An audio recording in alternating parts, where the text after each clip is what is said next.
Today we're going to be making 4 lentil recipes that are neither soups nor stews.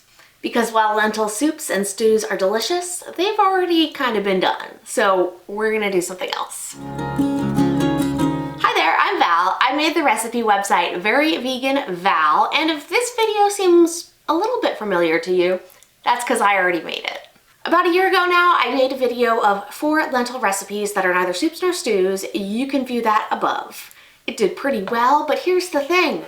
I have so many more ideas. So today we're going to be making 4 entirely different lentil recipes. These are going to be simple, easy, delicious, nutritious, gluten-free, or easily adapted to be gluten-free. Beans and lentils are probably the cheapest source of protein out there, and lentils have the advantage of cooking much more quickly than beans. We're going to be using green lentils today, but brown and black lentils also work. The one thing you want to avoid is any kind of split lentil. So split red lentils will not hold up well for these recipes. I'm using these basic green lentils today, and before we do anything, we're going to go ahead and get them cooking. For every 2 cups of cooked lentils, you're going to want to start with about 1 cup of dry lentils. Now you can simmer these on the stove with some salt and lots of water for about 30 minutes. Or you can cook them in your Instapot, again with plenty of water and salt, and that should only take you about 5 minutes on a high pressure. Let's get started with an easy weeknight favorite of mine. This is actually adapted from my own recipe where I use beans instead of lentils, but this is gonna work great. Let's make some crispy lentil tacos. For this recipe, we're gonna start off with about 2 cups of cooked lentils. Now we're gonna go in with some spices. I'm gonna start with about a teaspoon of ground cumin. These things make everything slower. I'm gonna add a tablespoon or so of nutritional yeast, and if you don't like nutritional yeast, don't add it. Some Mexican oregano, about a teaspoon. I like a little bit of chili, and my original recipe has you add about a teaspoon of garlic powder. I'm out of garlic powder right now, so we're gonna have to hit it with some Justice. This is a seasoning blend that has shallots, garlic, and onion as the first 3 ingredients. So I'll sometimes use it as a replacement for garlic powder. It's just a little bit more interesting tasting. Let's go ahead and smash this well to combine. You could also do this in a food processor if you want. We don't really need it pureed, but we do want it like mushy. This is a good chance to give it a taste and add salt until it's tasting just about right. These lentils are going to be sort of the base, but also the glue that holds our tacos together. Optionally, we're going to add some vegetables. I'm going to start with these 3 shiitake mushrooms, and the key is we're going to cut them pretty small so they stick into our tacos well. Plop them right into our bowl. This is a great recipe for like little leftover bits of vegetables you have around the house. You could use zucchini, sort of broccoli, cauliflower. Very versatile. You don't want to overdo it though, because the lentils still need to be able to hold everything together. So I have this little half onion. I'm just going to do like a quarter of it. And I do want to add a little bit of bell pepper, but I don't want to overdo it because our bowl is already looking really full. So we're just going to go with like a slice. This is maybe 1/8 of a bell pepper, and I think that will be perfect. Mix this all together. Gorgeous. This could handle a little bit more vegetables if you wanted it. Now that I'm seeing it all mixed together, you could definitely add some more vegetables in there. And maybe I will. Not a lot, but maybe we'll just bring this to a proper quarter of a bell pepper. If you're looking at this and thinking delicious, you're a healthy person. If you're looking at this and thinking, yeah, mashed lentils and vegetables, great. Don't worry, it's getting better. Next, you're gonna need some small tortillas. This is a sort of random looking medley that I made myself. They're all different colors, so please don't let that turn you off from this recipe. We have some blue and some white masa in most of these. And in order to get our corn tortillas to taco well, we're gonna have to soften them a little bit. How I like to do that is to just run them under water. So they're a little bit wet. You don't want them drenched, but just wet. Then we get a clean dishcloth, wrap it nicely, and then we're gonna pop it in the microwave from 30 seconds to a minute. It depends a little bit on your microwave, and that should get them softer and more pliable. To make our tacos, you're gonna take about 2 tablespoons of this filling, maybe a little bit more if you have larger shells than I do. Mine are particularly small and not uniform because of the beauty of homemade. And fold them over and press, and they should stick. If they do split along the side, don't stress it. It's really not a big deal. Go ahead and do that with the rest of your filling. I found this will make you about 12 tacos. Would you like to know the secret to crispy tacos? It's oil. We're gonna heat some oil at around medium heat, and you don't need to use olive oil or good oil for this. All of the flavor in olive oil burns off when you fry anyway. Once your oil is hot, you can add your tacos.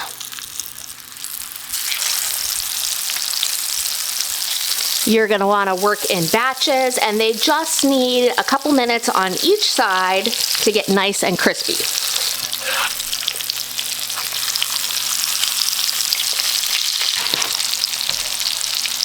Next up, we're gonna make some hummus.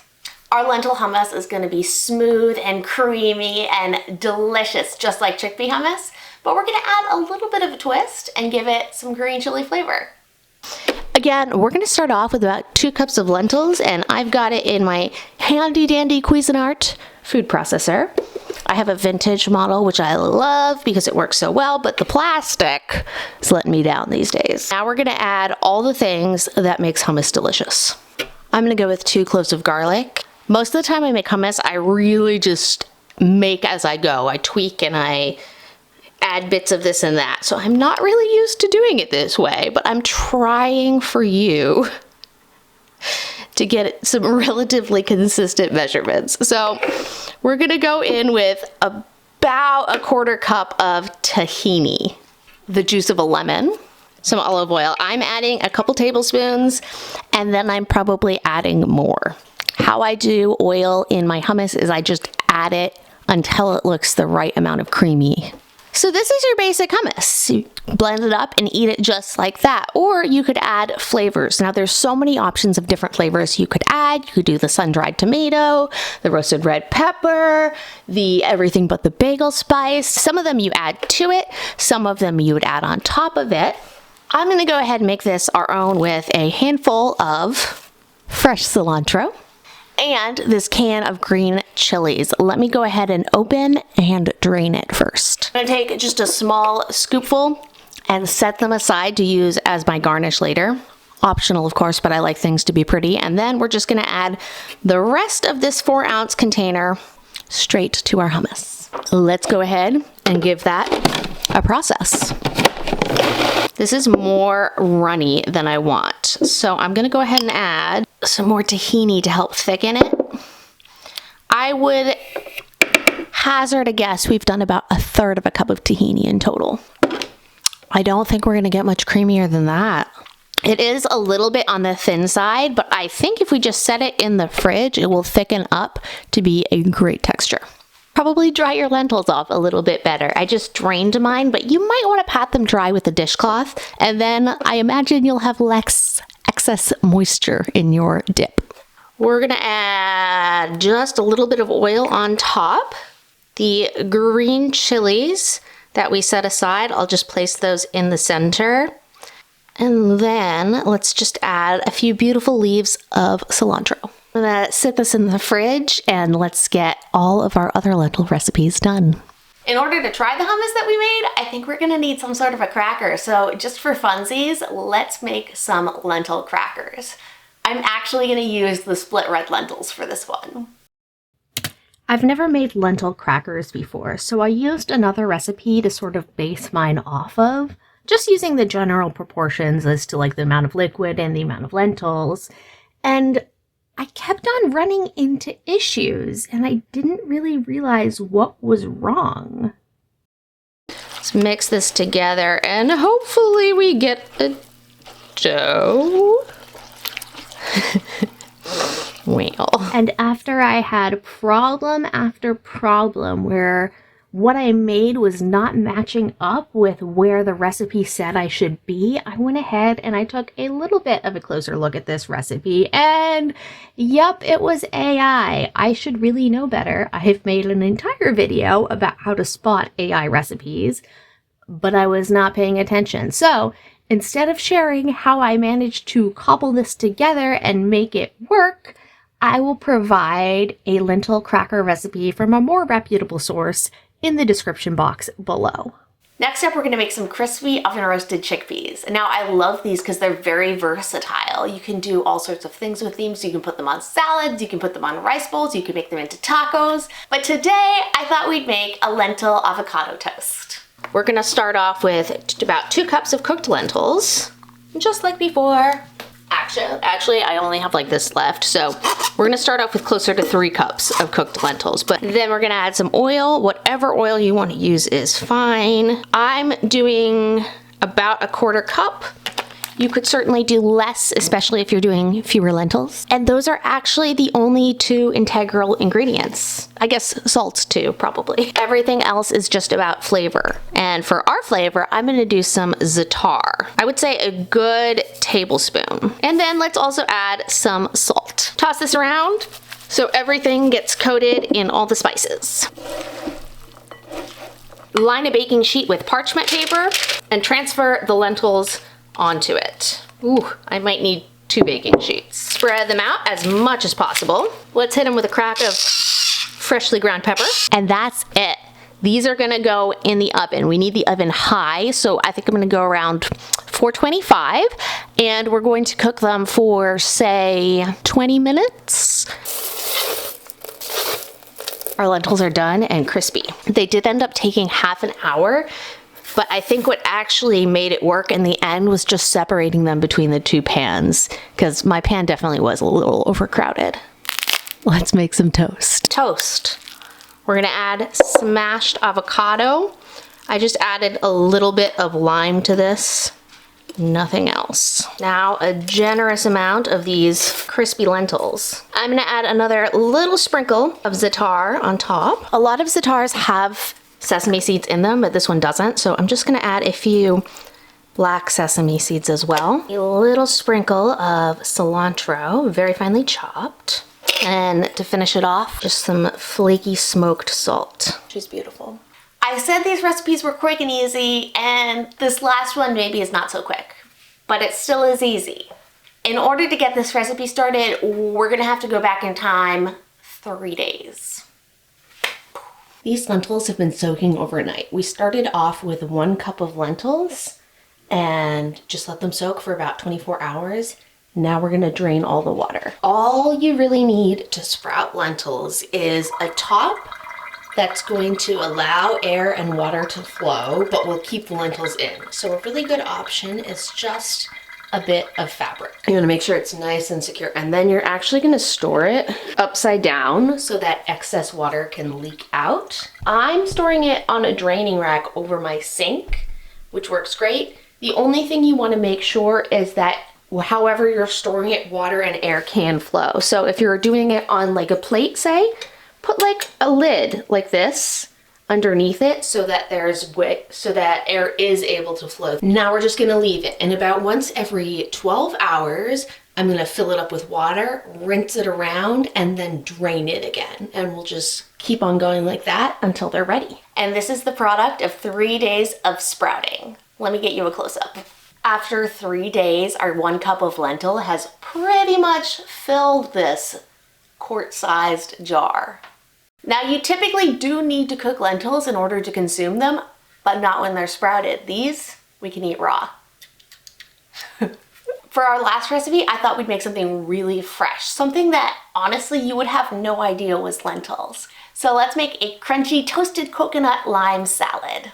Now, I haven't watered these in over 12 hours now, so I'm not too worried about them being damp, but if yours are damp, you might want to dry them out first. And next up, I'm gonna thinly slice this shallot, and we'll add those to the sprouts. Next, we're gonna grab a generous handful of cilantro, and we're just going to chop it finely.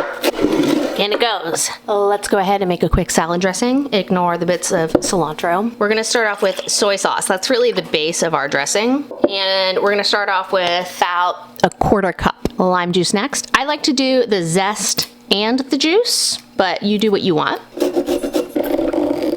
Garlic chili paste. Now this is sort of somewhat dependent on how much spice you like, but I like to do about a tablespoon of it. To brighten it up a little bit more, you might want to add a teaspoon or so of vinegar. I'm using rice wine vinegar, but you can use whatever you have. And by whatever you have, I mean like a white vinegar or an apple cider vinegar, but probably not like a balsamic. And then to balance the flavors, we're just gonna add like a teaspoon of sugar. Mix that all up, heat your pan, and then we're just gonna add our coconut.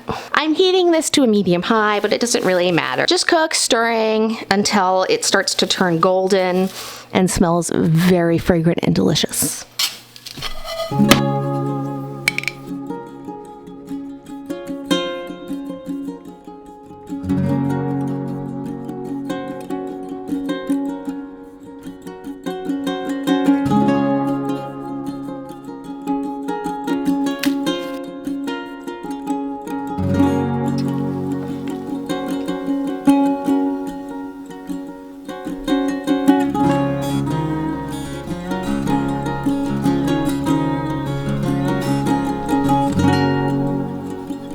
Now that we've made basically 2 pounds worth of lentil recipes, you might be wondering, what do they taste like? Well, let's answer that question right now. We're gonna start off with our crispy lentil tacos. I opened a jar of salsa verde that I made earlier in the year because these are the perfect tacos for dipping. But first, to not contaminate the flavor, beautifully seasoned. You get a little bit of like a meaty texture from the mushrooms and the freshness of the bell peppers.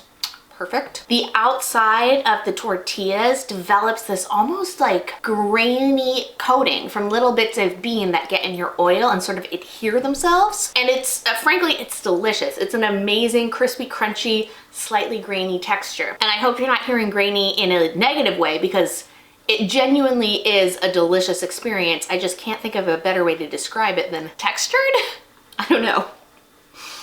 The lentils are nice and earthy and seasoned here. They're very good. If I had to be perfectly honest, between these tacos made with lentils and beans, I do like beans a little bit better, but these are certainly delicious and not at all something to turn your nose up at.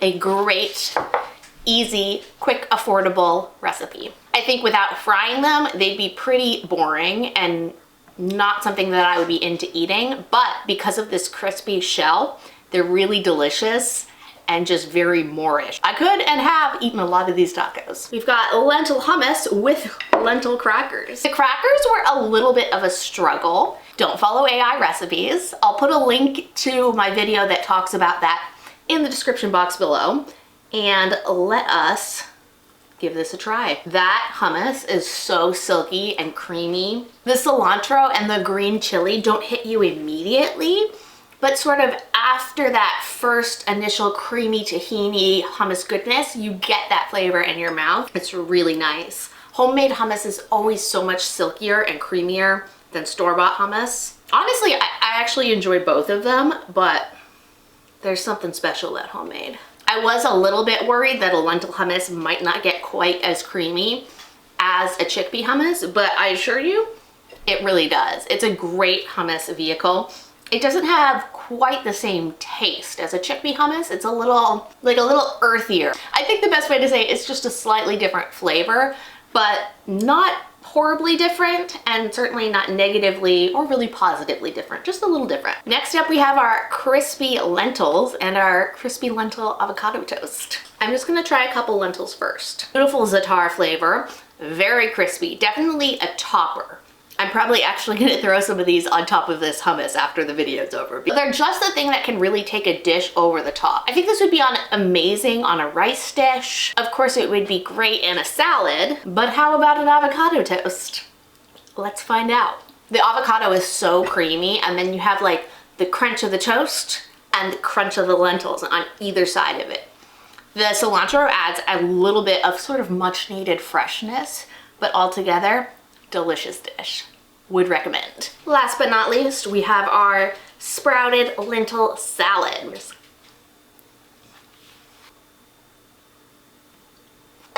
This is one of the best things I've eaten in a long time.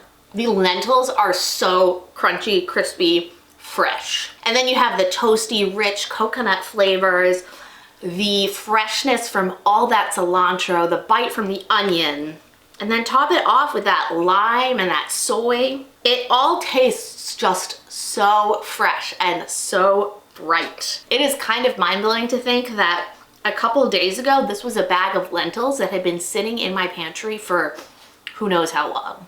It is so fresh.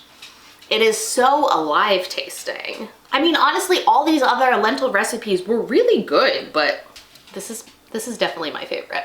The sprouted lentils on their own taste kind of like a lentil, but also kind of like a sprout, but then also a little bit like broccoli. It's got a little bit of earthiness and bitterness, a lot of freshness, and then that like rich umami vegetal greenness. Hopefully that's a good description, but if it's not, I urge you to go ahead and try and sprout these yourself. I know not everybody wants to spend 3 days sprouting lentils, but if you are looking for a new way to eat lentils that doesn't taste like all the other ways you eat, this is the way, because it just tastes so green and so bright and so very different from the often sort of heavy lentil recipes that we typically eat. And that's all I have for you today. Please let me know in the comments what some of your favorite ways to enjoy lentils are, or which one of these dishes you're most excited to try. I really appreciate hearing from you. It means a lot to me to get all of your points of views down in the comment section below.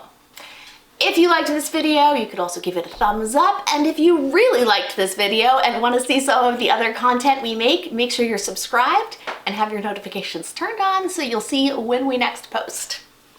Okay, thanks, bye! We got a big fan of lentil crackers here, huh? Can you do touch? Oh, well that's cool too. Can you do so pretty? Good boy. Yeah, you can go.